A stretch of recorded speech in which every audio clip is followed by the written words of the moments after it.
so now we are going to make an espresso that's more traditional for what people expect out of an espresso machine. By that I mean that we're going to have a smaller volume, but it's going to be a much richer espresso. I usually don't like it like this, but to each their own. So now I have that the grinder is set at 3, so this is going to be a much finer grind.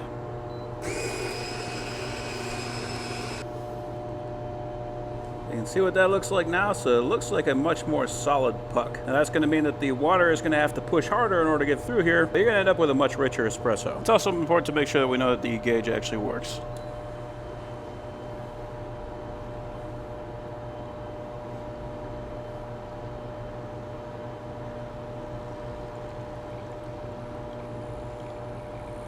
There we go. You can see it's building pressure, so that is right at the edge of the red line. So they're going to be a very thick espresso.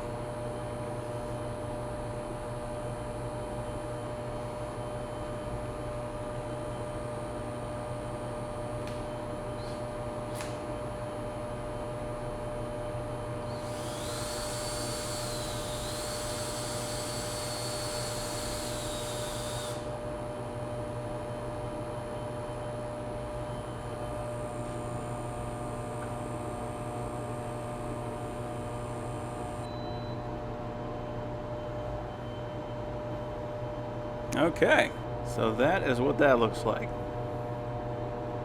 I suppose there are a few people that prefer it this way. Most of the time in my experience, when people drink an espresso that is this thick, they're usually drinking it with a latte, so meaning a lot of milk. And that's actually not bad. Surprisingly good. So like I said, I usually prefer thinner. You usually get more volume with that. It usually tastes a little bit more watered down, more like an Americano. But this actually tastes pretty good like this. So it's one of those things, you just got to try different things until you find the way that you like it. But we know that this machine is capable of producing a very nice espresso.